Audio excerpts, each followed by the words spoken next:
ये परिवर्तन के केंद्र बिंदु बनेंगे। लेकिन सही देखा जाए, सही मार्गों में उस रास्ते पर चलने के लिए जिस तरीके से प्रेरणा पूज्य स्वामी जी महाराज ने दिया, लेकिन उस प्रेरणा को लोगों ने अंगीकार नहीं किया, तो आज का ये दिन देखने को न मिलता।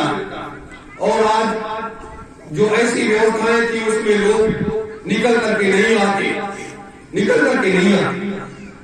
ये आगामी जो यहाँ पर कार्यक्रम होगा 19 मार्च से 23 मार्च का 2022, 19 मार्च से 23 मार्च 2022 का जो कार्यक्रम होगा, उस कार्यक्रम में बलकल वस्त्र का एक बृहद रूप आपको देखने को मिलेगा। बलकल वस्त्र का बृहद रूप एक देखने को मिलेगा, क्योंकि ये दिन अपने सबके लिए बहुत बड़ा दिन है। विचार किया जाएगा आगे क्या किया जाए। इसलिए मेरे धर्म प्रेमी गुरु भाई बहनों, समय को देखते हुए, समय के बदलाव को देखते हुए हमें आप सबको तेजी के साथ अपने कदम को तीव्र गति से आगे बढ़ाना है। तीव्र गति से, धीरे गति से नहीं, तीव्र गति से। जैसे तीव्र गति से कोरोना फैला, तीव्र गति से तमाम महामारियां, बीमारियां आई, तमाम लाशें 3-3.5 करोड़ लोग मर गए, उसी तरीके से तीव्र गति से अपने प्रचार प्रसार में हमें आप जुट जाए। कल जो मैंने आपसे कहा था कि आने वाला कल जो है एक ऐसा कल लेकर के आ रहा है जो पूरे संसार को झकझोर देगा। महापुरुषों की बात कभी झूठी नहीं, महापुरुषों की कही हुई एक एक बात सत्य हो जाती है, क्योंकि वो त्रिकालदर्शी होते हैं, वो दूरदर्शी होते हैं, वो दूरदर्शी महात्मा होते हैं, तो उनको सब कुछ दिखाई देता है, सब कुछ सुनाई देता है। और समय के पहले इसीलिए महात्मा आगाह कर देते हैं कि बच्चों जो है आप लोग सावधान सतर्क हो जाओ। देश और दुनिया के लोग वो किसी एक व्यक्ति की बात नहीं करते, वो मानव समाज की बात करते हैं, जिससे आप लोग सुरक्षित बचें। मेरे गुरु भाई बहनों, ये एक जीवन का एक उदाहरण है, ये एक कर्तव्य का मार्ग है, ये चलने की प्रेरणा है, अंतर की प्रेरणा। मैंने आपको कई बार बताया, कल का दिन तो पूरा आध्यात्मिक दिन है। दादा गुरुजी महाराज का कल का भंडारा है। कल तो आपको पूर्ण रूप से आध्यात्मिक सत्संग के अलावा कोई वैसी बात नहीं, क्योंकि आध्यात्मिकता को भी सीखना कि हमारा ये शरीर क्या है, हमारे शरीर के अंदर क्या क्या है। डॉक्टर अपने हिसाब से देखता है, महात्मा अपने हिसाब से देखता है, और इस शरीर में जो ये मंदिर है, इस मंदिर में बैठा हुआ जो देवता है, मैंने कई बार बताया, इस मंदिर का देवता का दर्शन बहुत आसान है, लेकिन लोग कर नहीं पाते। साधना का कई कई विधियां हैं, उसके नए कई विधान हैं, जैसा जो कर लिया है। तो ये उपासना पद्धति अलग अलग तरीके से है। मेरे धर्म प्रेमी गुरु भाई बहनों, कुछ बातें सेवा पर करेंगे कि अपने लोग जब भी किसी भी संत महात्मा के दरबार में जाते हैं तो वहां पर खाली हाथ नहीं आती है। अगर किसी के पास कुछ नहीं होता है तो लोग अपने घर की एक मुट्ठी मिट्टी ले जाकर उस आश्रम के किसी गमले में डाल देते हैं आपने सुदामा और कृष्ण को देखा, उनके भाव को देखा, पढ़ा होगा कि उनके पास कुछ ना होते हुए भी एक पोटली चावल, इतने बड़े राजा के दरबार में जाना, फटे हाल जाना और एक पोटली चावल वो भी लेकर के जाना। तो ये अपने भारतीय संस्कृति में एक दान की बहुत बड़ी परंपरा रही है। यह इसलिए परंपरा रही है कि लोग दान से क्या है, लोगों के कष्ट दूर होते हैं, ग्रहों के प्रकोप होते हैं वो दूर हो जाते हैं, तमाम तरीके से समस्याएं जो होती हैं वो गुरु अपने ऊपर ले लेता है। इसीलिए कहा गया कि 10वां अंश लोग दान करते हैं। अपने सनातन हिंदू धर्म में इसकी एक बहुत बड़ी व्याख्या है कि 10वां अंश लोगों को दान करना चाहिए। अपने कमाई का 90% अपने पास रखो और 10% अपने गुरु के दरबार में दान कर दो, या कहीं अच्छे काम में लगा दो, या किसी लड़की की शादी में लगा दो, या किसी मरीज के इलाज में लगा दो, कहीं भी लगा दो। तो ये पुण्य का काम होता है। पुण्य का काम भी कई जगह ये साथ में काम आता है। अभी ज्यादा दिन की बात नहीं है, 1902 की बात है, यही सीतापुर जिले की बात है। एक कसाई गाय को लिए जा रहा था और कुछ लोग जो है देख रहे थे बैठे, तब तक एक व्यक्ति दौड़ करके और उस कसाई से झगड़ा करने लगा और गाय को जैसे तैसे वो छुड़वा लिया। और कसाई ने क्या जाकर के उसने रिपोर्ट कर दी कि इस व्यक्ति ने जो है हमारी गाय को जबरदस्ती छीन लिया है और 2 गायों को मार दिया है। उसने कसाई ने जो गाय काटी है और काट करके जो गाय पहले से पकड़ रखी थी उसका कर दिया कि इन्होंने काट दिया है और एक गाय इन्होंने अपने दरवाजे बांध दिया है। ये स्थिति जब हुई, देखा जज के सामने जब मुकदमा गया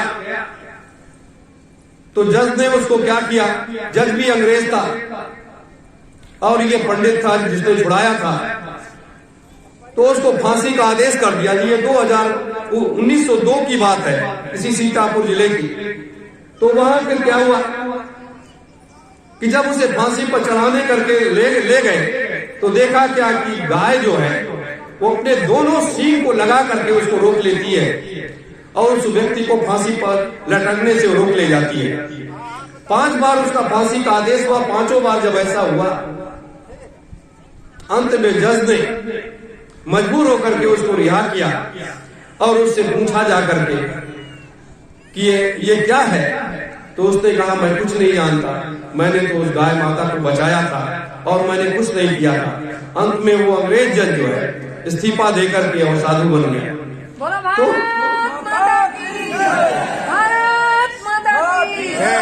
तो ये मैंने इसलिए बताया आपको कि एक तो हमारी ये गौ माताएं कितनी रक्षा करती हैं, हमारी आप सबकी रक्षा करती हैं। इनके भी शरण में लोग चले जाते हैं, बच जाते हैं। और हमारे योगी बाबा जी क्या करते हैं, देखा ही। हमारे प्रधानमंत्री जी क्या करते हैं, देखा ही सबने। कितना 10,000 टन गाय का मांस तो खाली ब्रिटेन जाता है महीने में, कम से कम 50,000 टन और मांस जाते हैं। तो ये लोग ये करते हैं, तो ये धर्म तो है नहीं, ये तो क्रिश्चियन लोग हैं। तो मेरे धर्म प्रेमी गुरु भाई बहनों, ये आने वाला समय ना होने पाए, आने वाला समय ना होने पाए।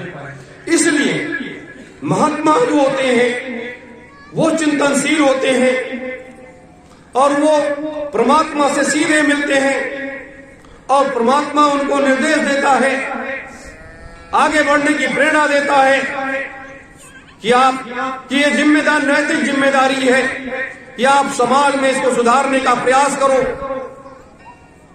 तब महात्मा इस मैदान में आते हैं और अपने काम को पूरा करने के लिए हर संभव प्रयास करते हैं। जैसे कबीर साहब आए, कितना प्रयास उन्होंने किया, कितना प्रयास किया। मोहम्मद पलटू साहब आए, नानक साहब आए, हजारों संत महात्मा आए। तो एक से और सभी धर्मों में बड़े बड़े जाति धर्म मजहब से ऊपर उठना चाहिए, क्योंकि मनुष्य का शरीर, मैं तो कहता हूं, खुलेआम कहता हूं ये जाति और धर्म, ये सब यहीं पर बना। परमात्मा के यहाँ कोई न जाति है, न उसके यहाँ कोई धर्म है, न कोई कुछ नहीं। उसके यहाँ एक खाली है जीवात्मा और परमात्मा, बस और कुछ नहीं है। परमात्मा के यहाँ जीवात्मा और परमात्मा, बस और कुछ नहीं है। मेरे प्रेमी जन, वहां कुछ नहीं है। जो कुछ इस मृतलोक में बना है, ये यहीं पर बना है। जैसे सनातन हिंदू धर्म को ले लिया जाए, मुस्लिम धर्म, तो मुस्लिम धर्म क्या है तो सब मनुष्य। क्या आपका जन्म किसी दूसरे रास्ते से हुआ? आने का रास्ता एक है, जाने का रास्ता एक है, हाड़ मांस के शरीर का निर्माण एक है, सारी चीजें एक है ना। फिर भेद कहां है? भेद यहां जो लोग आए, उन्होंने उस भेद को तैयार किया। जब तक सनातन हिंदू धर्म का सही तरीके से चरित्र का निर्माण रहा है, तब तक यहाँ भेद नहीं था, किसी प्रकार का कोई भेद नहीं था। सिर्फ आत्मा और परमात्मा दो ही था, वहां भेद नहीं था। लेकिन यहाँ फिर यहीं पर भेद अलग अलग तरीके से बन करके तैयार हुआ। सनातन सतीव धर्म इस भेद को खत्म करते हुए उसे मनुष्य होने की चेतना देगा, जगाएगा कि आप मनुष्य, आप एक इंसान हो, आप परमात्मा से भेजे हुए हो। परमात्मा ने आपको इस मृतलोक में भेजा।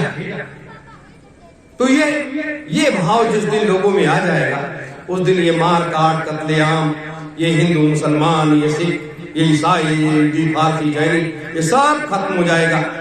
ये सब खत्म हो जाएगा। सिर्फ आत्मज्ञान की जरूरत है, प्रकाश की जरूरत है। और ये प्रकाश लाने वाला कोई बिरला ही होता है।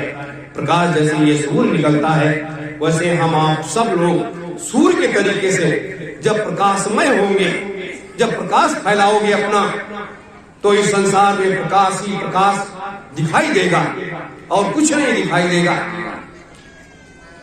ये सब बड़े बड़े काम हैं, इसे करने। कुछ बातें और बता करके हम वाणी को विराम देंगे। मेरे धर्म प्रेमी गुरु भाई बहन,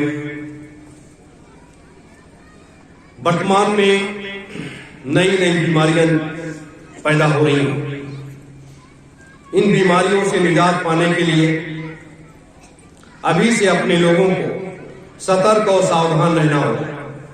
सतर्क भी रहना होगा, सावधान भी रहना होगा कि हमारा ये शरीर सुरक्षित कैसे रहे, हमारा ये परिवार कैसे सुरक्षित रहे। जब परिवार में खुशहाली रहेगी, परिवार हंसी खुशी से रहेगा, किसी प्रकार की कोई दुख तकलीफ नहीं होगी, आपके शरीर पर किसी प्रकार की कोई दुख तकलीफ नहीं होगी, आप निरोगी रहोगे, तो आप हर काम करने में सक्षम होंगे। तो इन चीजों की आगामी स्थितियों में एक तो साधना की जरूरत है और दूसरी जरूरत है दवाओं की।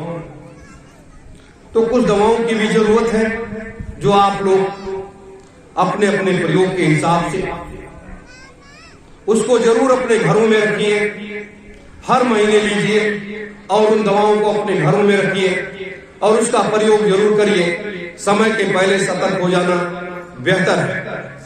समय के पहले जब सतर्क हो जाओगे तभी बच पाओगे, नहीं तो अगले साल आप लोगों ने क्या देखा, क्या हुआ इसी वर्ष में, क्या स्थितियां गुजरी लोगों, क्या बीता है लोगों का।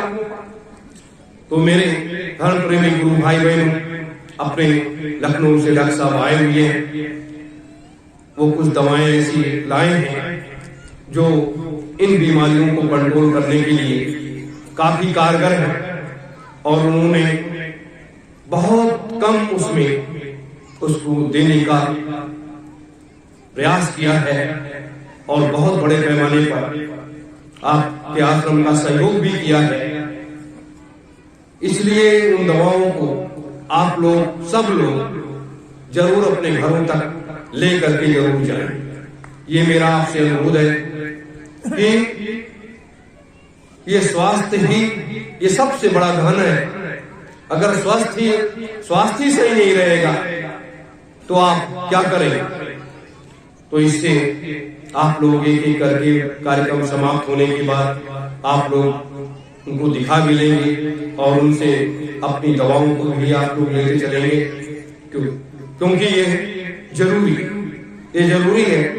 ये मैं तो सभी अपने कार्यकर्ताओं पदाधिकारियों को पूर्ण रूप से अनिवार्य कर दूंगा कि आप लोग जब तक ये महामारियां चल रही हैं तब तक आप लोग इसका प्रयोग करते रहे, जिससे किसी प्रकार की कोई समस्याएं ना आने पाए।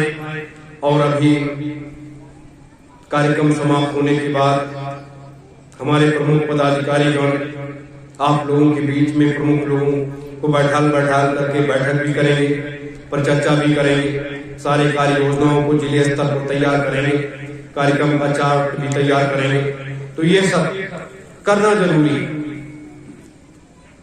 ये सब जरूरी है, क्योंकि आगे जैसे जैसे समय नजदीक आता जा रहा है वैसे वैसे हमें आगे बढ़ने की जरूरत है।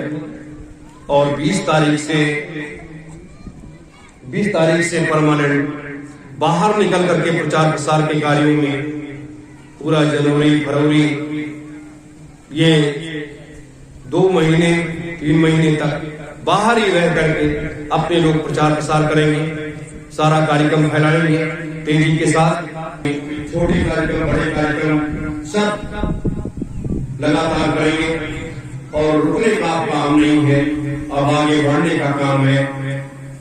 बस इन्हीं शब्दों के साथ आप सभी धर्म प्रेमी गुरु भाई बहन जय गुरुदेव। और कल पुनः आप लोगों को 10 बजे से ही कार्यक्रम का शुभारंभ कर दिया जाएगा कि 10 बजे से लेकर के और 1-2 बजे तक कार्यक्रम चलेगा।